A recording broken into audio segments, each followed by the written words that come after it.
so nice to meet you, Dr. Great to meet you, Hilda. So I'm curious about the whole idea of immune system kind of shoring up, because some people say there isn't an immune system, you know. Sounds like a Cowan thing. It is a Cowan thing.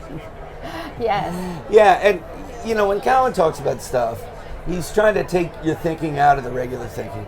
And so, for example, like in circulation, he says the heart doesn't pump stuff through. The vascular pulls stuff through and pumps the heart. Now, there's a reason he's saying that, but it's maybe taking it a little too far, but it makes you think this way. So you look at Pollack's work on easy water, fourth phase of water. You got this tube that's your blood vessel, and they're setting up, you got all these sulfated, this thing called the glycocalyx. It's like this little fur layer inside the vessel.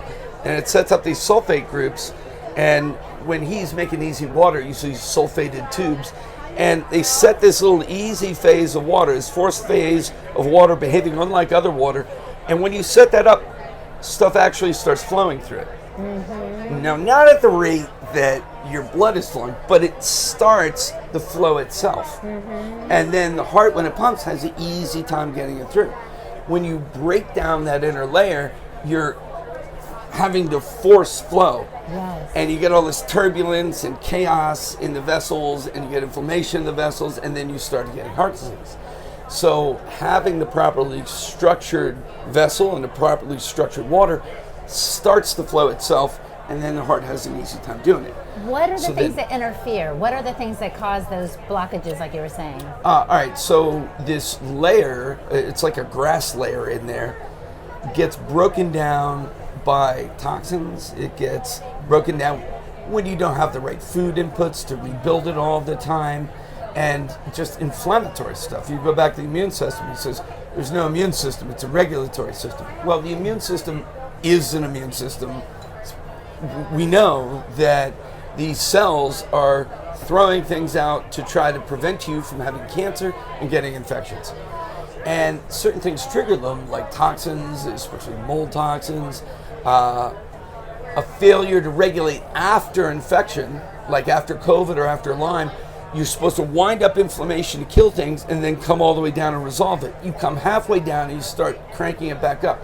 And little insults to you, you fall off your bike and you hit something, winds up inflammation. It's supposed to fix this, but that inflammatory fire catches and you reproduce the effect of trying to kill the COVID or the Lyme.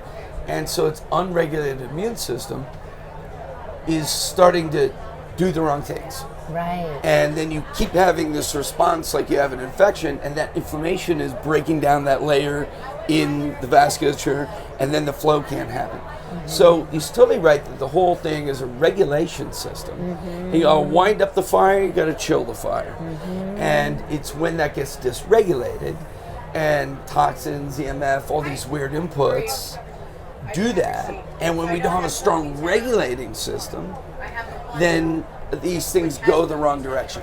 So what do you think we're missing to strengthen our regulatory or immune system? Yeah, you know, that becomes this whole broad question. Yeah. And when you're constantly taking in these toxins, they're dysregulated. When you're constantly under stress, your regulatory system gets, in the autonomic nervous system, this background automatic nervous system that's sort of stress and calm. You have sympathetic and parasympathetic. Sympathetic is fight or flight, right? Mm-hmm. You get over there all the time. If you're over that, you stop even trying to regulate, and you stop trying to heal, because you got to get away from the tiger. Right. You got to get away from the danger. The other tribe's coming.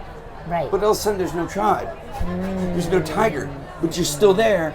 And you're putting off regulation, you're putting off detoxification, you're putting off healing, because you're in the stress response. And about what? You know, that person over there looked at me wrong. I got a bill to pay.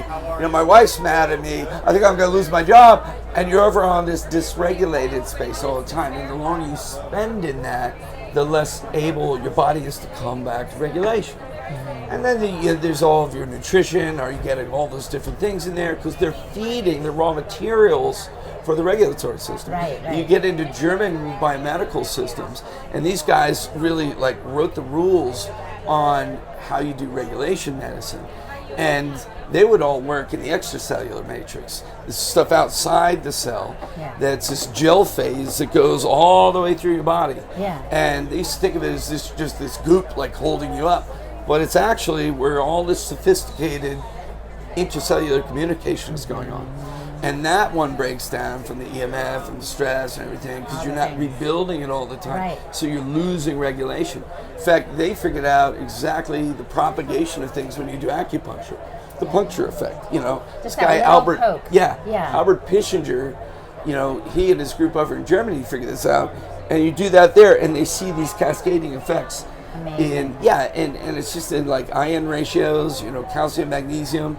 And this guy, Bill Tiller over at Stanford, you know, he did this work. He said there's hyper-ordered ion channels going through the extracellular matrix, and that's actually your meridian system. And so the meridian system, the acupuncture, all these things build regulation. That's how acupuncture works. Right. So it's great at Cowan to really point to the regulatory thing being a huge thing. And he's an anthroposoph.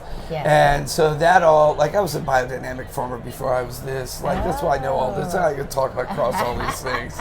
They're like, hey, let me stump you. I'm like, well, I'm not right. And anthroposophs were very big into large regulatory systems and thinking outside the box. Right. Steiner, you know, Waldorf education, biodynamics. It's like we're way outside. Like what box, you know? and so Cowan's bringing you out into this much larger thinking. Yeah. Now there's emergent huge thought, there's quantum stuff, and then there's collapsing on the particle, which is like down to actual physical systems. Yes. And that's where it all gets real. Yes. And that's what I like to talk about. You know, my first job was as a translator, so I take things from one That's why you language- like talking about these things. and bringing them into another. But I also like synthesizing and making information digestible and accessible in a new way. Yeah. And so I'll tell you, when I first heard about Quicksilver, I thought, oh, this is like a detoxing program using metals. Is that right? Well, Quicksilver is the old word for mercury. Quick means liquid. So, you know, mercury is a metal, is a liquid. Yeah. And so that was the old parlance for mercury. My PhD was in mercury environmental chemistry. Yes. And I did mercury analytical chemistry. I developed new ways to measure different forms of mercury in you because you have different sources. Yes. Measure how you're metabolizing it, getting out of the system, and then developed a detox system for it. I see. Now, a funny thing around, because you like this larger thought, the German of Quicksilver was Quacksilver. And, you know, now there's websites like Quack Watch, which make fun of people who do regulatory medicine and, you know, functional medicine and stuff. But what was the word? And they make fun of people who take amalgams out and think it's you know, that's quackery. The word quack as a doctor described a doctor who used mercury in their medicine as a negative thing, like you're killing people with that. And all of a sudden we're putting amalgams in there, and then the industry abstracts and takes for themselves the word quack and applies it to us when we're saying get the mercury out, when that was originally people who put the mercury in. So interesting, I didn't know that. Yeah. Wow, the quack thing. But so now you've expanded what you offer. Yeah. And So it started Tell me metals, it went into detoxing everything to make detoxification work. So one, we know all the biochemistry, but it's the delivery system that makes it all work. You'll see all these liquids here, and you look at this liquid as transparent, maybe it's yellow colored, maybe it's red colored. You're like, what's going on there? Stuff just dissolved in there? There's actually tiny little cell-like structures called liposomal vesicles, and they have the nutrients inside them, and they're so small they diffuse right across your mucous membranes in your mouth as you swallow them. Basically, everything they touch, they go in. So when we give you these things, we say, hold them in your mouth for 60 seconds. You know, we can measure them in your blood in as little as 2 minutes. Wow. It didn't even have to hit the stomach. And a lot of these people, the GI is so dysregulated, they can't absorb. And a lot of these compounds that we're using, they're like, oh yeah, this quercetin does this berberine does this. They're really poor absorption, and they take forever to get in. So you put them in these little vesicles, and boom, they're right in the blood. And they go right to where they got to do things. And you turn up all these triggers, and you move the needle. So when we set up detox, we activate this movement from cells to blood, blood to liver, liver out through the bile into the GI, and then 30 minutes later you take the binder that picks them all up in the GI. If you're taking all these capsules that take forever to absorb, when do you take the binder? So you can't stage these little programs to move your chemistry and move the interference out of it. Okay, I have a couple other questions for you. One is, I'm familiar with Andy Cutler's detox protocol, and he thinks binders are a bad idea. Why is that, and why are you in favor of them? That might be too big a question to answer in this short time. It's going to take a while, and I laughed for a long time because there was this little war between the Cutler group and ours. Yes. And Andy had a idea that was right on one end and wrong on, like, he just didn't understand. He was an electrical engineer. Yeah. And maybe he was a chemical engineer, but it was like he wasn't a biochemist. Yeah. And he was sick, and he sort of figured out that if you're taking DMSA, pharmaceutical chelator, and it goes in and it binds some of the mercury that's in circulation already, and it starts grabbing it, and so you start moving pools of mercury from bound to proteins to in this circulating stuff that goes out through your kidneys. And as the levels peak, they start grabbing things, and then your liver takes that extra DMSA out and it starts redistributing. So he said take it every half-life, every 3 hours, Yes, so frequent people have to low wake dose. up all the time, Yeah. and they're doing this all the time. And that had some merit to it, but what he didn't understand is the whole toxin regulatory system in the body. That you're already, he was like, well, you don't do anything with it until I put the DMSA in. It's like totally untrue. Totally untrue.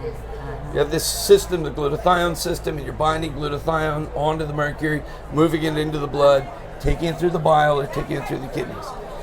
That is what gets blocked up and stops working, and people accumulate levels of these toxins, and they get in the tissues and they have that toxic effect. You can turn that system back on, and it starts dumping everything out. Now, they would argue with me, oh, you have to take all that stuff on a half-life. I'm like, no, you have this system that's like, it could be working at that level, it could be working not at all. You're working in this mediocre level, and you're turning it up, and it's coming back to its baseline. Turning up and coming back to its baseline. It's not going up like DMSA and then going to nothing. Coming from nowhere, getting a peak and going to nothing. You're just bumping it along. And each time you do it, the system is getting a little bit stronger. And inside the cells are getting more resistant to the mercury because the system is supposed to be able to do that. And so you're restoring the resilience to this toxin. At the same time, you're turning up liver, kidney, and getting it out. I see. And when you dump it through the bile and get it into the GI, a lot of it gets reabsorbed. And even if it's not reabsorbed, it's binding to things in your GI and telling your GI that there's a lot of poison coming out through here, don't move more of it out to the liver. So the binders are picking that all, making sure it goes out, and taking it away from that system in the GI, and it says, oh no, the toxins are free of the GI, now we can dump more down.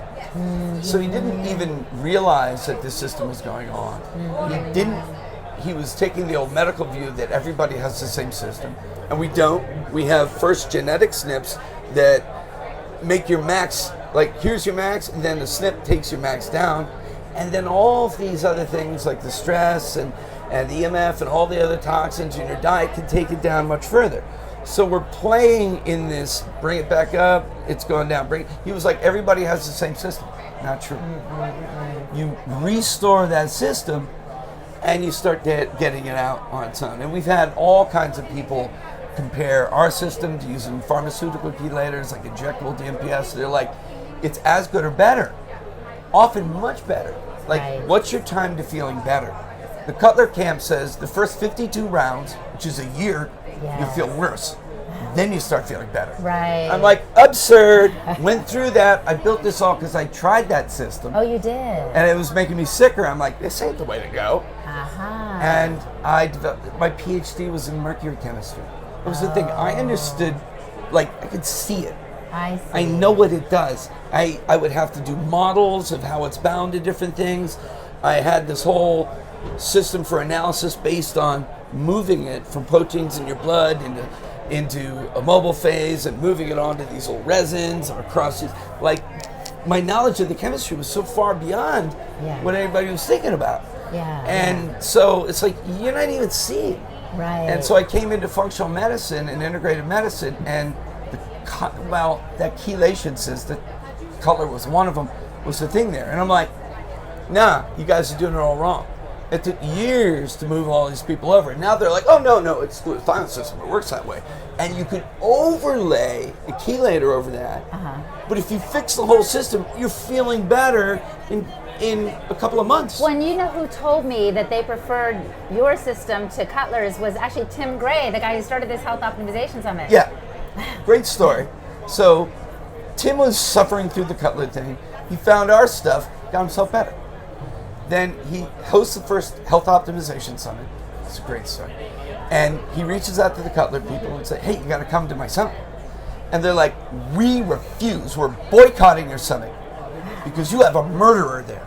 Oh, my God. A murderer. I had to change my cards. They say Christopher Shade, PhD. It has Christopher Shade, PhD, comma, MDR, because I'm a murderer. Oh, my God. Because I was using lipoic acid not on the same cycle they did. Wow. It was so dogmatic, and Cutler would throw anybody out of the group who had any questions at all for him. Well, and I think those groups are still like that. In part, what Tim said, which made sense to me, is it's a trauma group. They all sit in their pain, and they talk about how I'm a murderer, and all the people who left their pain group feel better. But so I want to ask you, as an outsider, because I'm very ancestral focused, I'm an ancestral health advocate, like, if someone didn't have access to these kind of products that you said work so marvelously, what could they do to detox their systems? Yeah, all right. So, how to use food to do all this, and a lot of it is not using food, which means fasting. So when you go into fasting, like when you're doing keto diet or fast, intermittent fast, you're activating this trigger called AMPK, which activates autophagy. Yes. Well, it co-regulates with NRF2, and it helps activate NRF2. NRF2 is more getting rid of environmental toxins, and AMPK is more getting rid of your own biological waste, all your old dead cells and everything. So even the fasting starts bringing that all up. And then, in the food groups, the crucifers, like cabbage, broccoli family, and broccoli sprouts, the alliums, the garlic, onion, wasabi, all these are NRF2 upregulators. Now, a lot of people are sick, don't do well with those. Right. And so they're like, oh yeah, I'm gonna, do this kale smoothie, or eat this cabbage and onions, and they feel like crap, and they say, well, it's a Hertzheimer reaction, I'm moving the toxins. It's like, no, you're sick and you're having an allergic reaction to that. Right. And so their sulfur metabolism is really bad, so you have to pull those kind of sulfurs out. And you feed in glutathione, which is soft kind of sulfur, and you open up drainage, and then everything starts working better. But, like I said, bitters, like I said, you got to move bile to move toxins out. Yeah. So bitter things upregulate that movement out.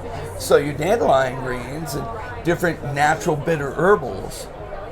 So you say primal, using just food, you got to use these sort of herbal food things. That's fine. And if you can bring in raw plants and stuff, Yeah. you get your dandelion root, chop that up, you get gentian root, that's all going to open up that flow out that's getting also blocked up.